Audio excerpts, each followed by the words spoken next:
So hey everyone, this is Rohit Nagar. Welcome back to our new video. और आप सभी लोगों का यार फर्स्ट अटेम्प्ट ऑलरेडी हो चुका है और बहुत सारे बच्चे आप लोगों में से ऐसे होंगे जो पूछ रहे हैं भैया मेरे 20-30 नंबर आए हैं मेरे जनवरी अटेम्प्ट में, एक्सपेक्ट कर रहा हूँ और क्या मैं 80 प्लस या 70 प्लस तक स्कोर कर सकता हूँ अप्रैल अटेम्प्ट में अगले 2 महीने में। तो यार डेफिनेटली यस, वही सारी चीजें इन डिटेल डिस्कस करने वाले वीडियो में, प्लस पेपर का एनालिसिस भी बताने वाला हूँ, साथ में आपको वेटेज भी बताने वाला हूँ कि किन चैप्टर्स की ज्यादा वेटेज रही है और क्या क्या आपको चीजें फॉलो करनी चाहिए, क्या रिसोर्सेज फॉलो करने चाहिए, कैसे पढ़ाई करनी चाहिए, क्या स्ट्रैटेजी होनी चाहिए, सारी चीजें इन डिटेल डिस्कस करेंगे। तो मेक श्योर आप चैनल को सब्सक्राइब जरूर कर देना और वीडियो को लाइक कर देना और पूरी वीडियो मेक श्योर करना कि अच्छे से देखना, लाइक एक भी पॉइंट मिस मत करना। सो स्टार्ट करते हैं। तो फर्स्ट पॉइंट इज कि देखो आपका ऑलरेडी पहला पेपर हो चुका है, मतलब फर्स्ट अटेम्प्ट हो चुका है। आपने कुछ गलतियां की होंगी पेपर के अंदर या पेपर से पहले, हो सकता है आपने कम पढ़ाई की हो, है ना, हो सकता है कि आपने सिलेबस पूरा कंप्लीट नहीं किया हो, 50% किया हो, 60% किया हो। ये भी हो सकता है कि आप कंसिस्टेंटली पढ़ाई नहीं करते थे, किसी दिन 2 घंटे पढ़ लिया तो 2 दिन का गैप मार गए, किसी दिन 10-12 घंटे भी पढ़ लिया अगर मोटिवेशन आ गया। तो बहुत सारी चीजें हो सकती है, हर एक स्टूडेंट की डिफरेंट डिफरेंट कुछ गलतियां होंगी जो आपने की होंगी या पेपर में कुछ गलतियां होंगी जो आपने की होंगी। तो मैं रिकमेंड करूंगा सबसे पहला पॉइंट कि उन्हें नोट डाउन कर लो, एक पेन पेपर उठा के जितनी भी आपने, सबको याद करो यार कि पेपर के टाइम पे आपने क्या गलतियां की थी, पेपर से पहले क्या गलतियां की थी, वो मिस्टेक्स आपको मेक श्योर करनी है कि वो रिपीट ना करो अपने सेकंड अटेम्प्ट में, तभी आप इंप्रूव कर पाओगे अपना स्कोर, वरना आपका स्कोर इंप्रूव होगा ही नहीं। क्योंकि यार अगर आप अपनी गलतियां ही इंप्रूव नहीं कर पाओगे तो स्कोर कैसे इंप्रूव कर लोगे। तो फर्स्ट थिंग इज कि जितनी भी आपकी मिस्टेक्स है सभी को पेन नोटबुक में लिख लो और मेक श्योर सेकंड अटेम्प्ट में बिल्कुल भी रिपीट नहीं करनी है किसी भी पॉइंट पर। Now the second point is complete plan. अगले 2 महीने का आपके पास कंप्लीट प्लान होना चाहिए। ये आपका one of the missing factor रहता है जिन बच्चों के काफी कम मार्क्स आएंगे फर्स्ट अटेम्प्ट में या एक्सपेक्ट कर रहे हो। द इंपॉर्टेंट थिंग इज कि आपका एक प्रॉपर इन डिटेल प्लान होना चाहिए अगले 2 महीने में आपको क्या करना होगा, क्या करना चाहिए। लाइक मंथली होना चाहिए, देन वीकली डिवाइड करो कि हर वीक मुझे कम से कम इतने चैप्टर्स कवर करने हैं, इतने क्वेश्चंस प्रैक्टिस करने हैं,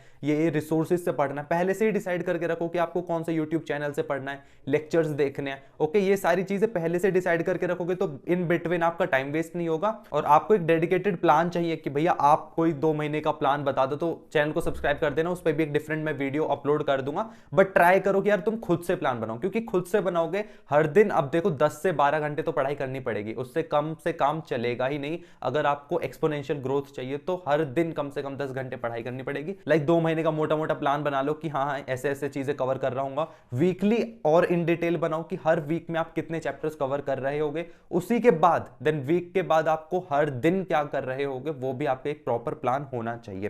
तो ये सेकंड इंपॉर्टेंट थिंग है। जितने भी टॉपर्स हो गए, जितने भी एवरेज स्टूडेंट, वीक स्टूडेंट जो टॉप कर जाते हैं, काफी अच्छा स्कोर कर लेते हैं, होते हैं ना बच्चे की 80 नंबर भी आ रहे हैं, 90 नंबर भी आ रहे हैं, वो एक प्लान होता है। लाइक पढ़ाई तो है, मेहनत तो है, वो तो अपनी जगह है, वो सभी बच्चे करते हैं। द इंपॉर्टेंट थिंग कौन कितना ज्यादा स्मार्टली वर्क कर रहा है, तो वो यहीं पे डिपेंड करता है कौन कितना अच्छे से प्लान बना पा रहा है। और देन तो फिर बाद में तो एग्जीक्यूशन की बारी आती है, वो तो सिर्फ हार्ड वर्क लगता है उसमें। तो गाइस क्या होता है ना, जब भी हम किसी कॉम्पिटेटिव एग्जाम की तैयारी करते हैं, जेई, नीट, यूपीएससी या कैट एग्जामिनेशन हो, तो यार हमारे आसपास कुछ लोग नहीं होते जो प्रिपरेशन कर रहे होते हैं, हमारे डाउट सॉल्व कर ले, कुछ ऐसे मेंटोर नहीं मिल पाते हैं जो हमारे डाउट रिजॉल्व कर दें, सॉल्व कर दें। तो यार मेरे पास है आप सभी लोगों के लिए cluster app, India's best community app for JEE, NEET, UPSC and CAT aspirants. इस प्लेटफॉर्म से मोर देन 1.5 लाख स्टूडेंट्स जुड़े हुए हैं। एंड गाइस क्लस्टर ऐप के आपको कुछ इंपॉर्टेंट फीचर्स मैं आपको बताने वाला हूं, जैसे Q&A फीचर है जिसमें आप अपने डाउट पोस्ट कर सकते हो और डिफरेंट स्टूडेंट्स एंड मेंटोर से क्लियर कर सकते हो। एंड सेकंड इज चैट का ऑप्शन मिलता है जिसमें आप डिफरेंट डिफरेंट कम्युनिटीज बनी हुई हैं डिफरेंट एग्जाम्स के लिए, और आप अपनी कम्युनिटी के स्टूडेंट से बात कर सकते हो, अपने मेंटोर से बात कर सकते हो। एंड थर्ड इज इसमें आपको एक लाइब्रेरी का सेक्शन मिल जाएगा जिसमें आपको हैंड रिटन नोट्स मिल जाएंगे, ई बुक्स मिल जाएंगे, फ्लैश कार्ड्स मिल जाएंगे। Last and most important thing is कि आप लाइव क्विजेस के अंदर पार्टिसिपेट कर सकते हो जिसमें डिफरेंट डिफरेंट इंस्टीट्यूट्स और प्लेटफॉर्म्स के लोग आके कंपीट करते हैं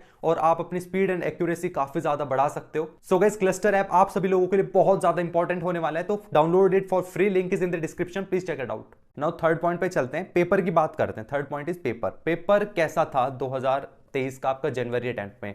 देखो 24, 25, 29 जितना भी अभी तक शिफ्ट हो गई हैं, लगभग सभी शिफ्ट हो चुकी हैं। तो पेपर अभी तक केमिस्ट्री और फिजिक्स आप सभी को पता है इजी टू मीडियम था, और मैथ्स की बात करें तो वही टफ और लेंथी जैसे आपको 2022 और 2021 में था, सेम ऐसा ही पेपर था, कुछ डिफरेंट नहीं आया। इसीलिए मैं हर बार आपसे यही रिकमेंड कर रहा था कि यार पीवाईक्यू जरूर सॉल्व करके जाओ। 2021 और 22 के तो definitely chapter wise, topic wise जैसे भी ये लगाकर जाने ही जाने होंगे। और जो बच्चे यार एक्चुअल में 2021 और 22 के पीवाईक्यूज अच्छे से लगा के गए थे, मेरी बात मान के गए थे, बहुत सारे बच्चे ऐसे हैं काफी अच्छा करके आए हैं फर्स्ट अटेम्प्ट में, क्योंकि देखो फर्स्ट अटेम्प्ट में भी बहुत सारे बच्चे हैं ऐसे जिनकी 99 प्लस परसेंटाइल आने वाला है, और आप भी सेकंड अटेम्प्ट तक 99 प्लस परसेंटाइल ला सकते हो। नाउ नेक्स्ट थिंग इस पेपर के ऊपर मूव करते हैं। मोर देन 60%, यस यार, मोर देन 60% पेपर आपका पीवाईक्यूज बेस्ड था और एनसीईआरटी बेस्ड था। अगर आपने एनसीईआरटी ठीक ठाक कर रखी थी, प्रीवियस ईयर क्वेश्चंस अच्छे से सॉल्व कर रखे थे, स्पेशली 2021 और 22 वाले, तो यार काफी अच्छा कर लेते, लाइक 60%, मोर देन 60% क्वेश्चन आप सॉल्व कर लेते, क्योंकि मोर देन 60% क्वेश्चन आपके डायरेक्ट फॉर्मूला बेस्ड थे। किसी ने नहीं कहा था इन डिटेल एकदम नॉलेज होनी चाहिए, हर एक क्वेश्चन, हर एक कॉन्सेप्ट आपका जेईई एडवांस लेवल तक आना चाहिए, किसी ने नहीं कहा। सिर्फ आपको कॉन्सेप्ट आना चाहिए, एनसीईआरटी लेवल तक का आना चाहिए, फॉर्मूला आना चाहिए, उसका एप्लीकेशन आना चाहिए कि उस फॉर्मूले को कैसे अप्लाई करना होता है। अगर आपको इतना भी आता है, लिटरली आप 25 में से 15 क्वेश्चन इजीली अटेम्प्ट कर सकते थे। और अभी भी देर नहीं है, अब हमारे पास 2 महीने बाकी है, अच्छे से पढ़ के बाकी पोर्शन भी अच्छे से करने वाले हैं। मैं बताने वाला हूं क्या क्या चीजें आपको सॉल्व करनी होंगी, है ना, कैसे रिवीजन करना होगा आगे वीडियो में। तो थिंग इज कि आपका 60% पेपर फॉर्मूला बेस्ड ही आता है, तो इन डेप्थ नॉलेज की कोई रिक्वायरमेंट नहीं है। द थिंग इज अभी तक आपने जितना भी सिलेबस कंप्लीट हो गया, लाइक 40% 50%, उससे वन शॉट के थ्रू रिवाइज कर लेना। वन शॉट में मैं फिजिक्स में रिकमेंड करूंगा फिजिक्स गैलेक्सी की चेकलिस्ट देख लेना, क्योंकि देखो यार प्रीवियस ईयर क्वेश्चन बेस्ड ही पेपर आपका आने वाला है, और उसमें अगर आप फिजिक्स गैलेक्सी की चेकलिस्ट देख लेते हो, उसमें आपको कॉन्सेप्ट क्लियर हो जाएगा, फर्स्ट थिंग। सेकंड थिंग, सारे पीवाईक्यूज आप सॉल्व कर पाओगे। यस, काफी सारे बच्चे ऐसे कहते हैं ना कि क्वेश्चन सॉल्व नहीं होते, पीवाईक्यूज सॉल्व नहीं होते, आपके हर एक क्वेश्चन बनने लग जाएगा अगर वो चेकलिस्ट आपने बाय हार्ट अच्छे से फॉलो कर ली।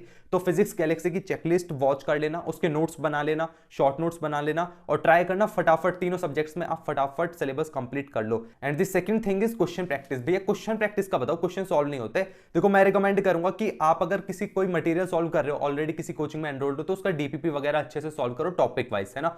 Now the second thing is कि आप सेल्फ स्टडी कर रहे हो, तो सेल्फ स्टडी कर रहे हो तो बेस्ट है कि आप पीवाईक्यू सॉल्व करो और रिवर्स में करो, लाइक 2022 के करो पहले, फिर 2021 के करो, बेस्ट है। अगर आपको जनवरी अटेम्प्ट के क्वेश्चंस मिल जाते हैं वो भी सॉल्व कर लेना जनवरी अटेम्प्ट के, फिर आप 2019 तक के सॉल्व करो, फिर 2015 के। आपको ट्राई करना है 2015 से लेकर 2022 तक के पीवाईक्यूज अच्छे से सॉल्व कर लो। अगर क्वेश्चन नहीं बनते, हाँ अगर क्वेश्चन नहीं बनते हैं, तब आप इजी वाले क्वेश्चन से स्टार्ट करो। 2002 से 2005 तक के जितने भी आप पीवाईक्यूज देखोगे ना चैप्टर वाइज, वो सारे काफी ज्यादा इजी हैं, तो आप वहां से शुरू कर सकते हो 2002 से 2005, और देन मूव कर जाना 2019 से 2022 तक के पीवाईक्यूज, है ना। तो ये बेस्ट रिसोर्स होने वाला है, वन ऑफ द बेस्ट है। तो सेकंड अटेम्प्ट के लिए मोस्ट इंपॉर्टेंट है, क्योंकि आपका पेपर 2022 और 21 जैसा ही आया था इस बार भी। और बहुत सारे बच्चे पूछेंगे कि भैया क्या क्वेश्चंस रिपीट होते हैं, लाइक जनवरी अटेम्प्ट से अप्रैल अटेम्प्ट में क्वेश्चन रिपीट होंगे। देखो क्वेश्चंस तो रिपीट होते नहीं है, आप सभी लोगों को पता है, बट हाँ कॉन्सेप्ट्स तो रिपीट होंगे। लाइक उसी सेम जैसा आपका जनवरी का पेपर था ना, सेम ऐसे ही अप्रैल का रहने वाला है, उतनी ही टफनेस होगी, उसी टाइप के क्वेश्चंस पूछे जाएंगे। तो अभी भी काफी अच्छा मौका है आपके पास काफी ज्यादा इंप्रूवमेंट करने का। एंड लास्ट थिंग इज, जो मोस्ट इंपॉर्टेंट थिंग है, रिविजन। एक टॉपर में, एक एवरेज स्टूडेंट में और एक वीक स्टूडेंट में, और जो एक अच्छी रैंक लेके आता है उसमें सिर्फ यही डिफरेंस है। लेक्चर सब देख लेते हैं, नोट्स सब बना लेते हैं, द इंपॉर्टेंट थिंग इज कौन बच्चा उसे याद रख पाता है एंड तक। यस, क्योंकि जब आपका एग्जाम होता है, आप सभी लोगों को एक्सपीरियंस भी हो चुका होगा कि रिवीजन की कितनी ज्यादा इंपॉर्टेंस होती है। एग्जाम से एक हफ्ते पहले हम कुछ नहीं करते, सिर्फ रिवीजन करते हैं और 1-2 मॉक टेस्ट देते हैं। तो रिवीजन बहुत ज्यादा इंपॉर्टेंट है। द इंपॉर्टेंट थिंग इज कि आप चैप्टर्स कवर करते रहो वन शॉट के थ्रू, क्वेश्चन प्रैक्टिस करते रहो, but the important thing is कि उसे रेगुलर रिवाइज भी करते रहो। डेली कम से कम 1 से 1.5 घंटा दो रिवीजन के लिए प्रॉपर। यस यार, प्रॉपर रिवीजन के लिए। तो आप लोगों को पता ही होगा आपने गलती की है। मुझे लगता है कि जितने बच्चों के मार्क्स नहीं आ पाते ना, इंपॉर्टेंट थिंग इज कि वो रिवीजन नहीं करते अच्छे से। क्योंकि यार देखो फिजिक्स के अंदर 15 क्वेश्चन तक आप अटेम्प्ट कर सकते हो अगर आपको फॉर्मूले याद हैं तो। केमिस्ट्री के अंदर आपको कॉन्सेप्ट याद है तो क्वेश्चन अटेम्प्ट हो जाते हैं, बट द थिंग इज कि हम फॉर्मूले भूल जाते हैं, हमें एप्लीकेशन लाइक फॉर्मूले कैसे अप्लाई करना है वो आता नहीं है। वो सारी चीजें आपको विद प्रैक्टिस आ जाएगी। पीवाईक्यूज करोगे, वन शॉट के थ्रू थ्योरी पार्ट कवर करोगे तो सारी चीजें कवर हो जाएंगी। डरने की बात नहीं है, अभी भी काफी कम ज्यादा टाइम है। एंड एक डाउट और होता है कि भैया क्या मार्क्स वर्सेस परसेंटाइल बढ़ जाता है क्या सेकंड अटेम्प्ट तक? मैक्सिमम 20 नंबर तक बढ़ेगा। लाइक अगर आप 99 परसेंटाइल टारगेट कर रहे हो तो ट्राई करना कि 190 200 टच करने का स्कोर, तभी आप 99 परसेंटाइल तक स्कोर कर पाओगे। तो मैक्स टू मैक्स 20 नंबर तक बढ़ता है ना। और यार डेली कम से कम 10-12 घंटे की पढ़ाई करो, प्रॉपर प्लान बनाओ, जितने भी मैंने सारे पॉइंट बताए अच्छे से एग्जीक्यूट करोगे तो डेफिनेटली तुम यार जेईई मेन 2023 अप्रैल अटेम्प्ट क्लियर कर लोगे, क्रैक कर लोगे। जितना तुम्हारा एक्सपेक्टेड स्कोर है वो स्कोर कर ले जाओगे। All the very best. Thank you so much for watching this video. Like कर देना, चैनल को सब्सक्राइब कर देना। बाय।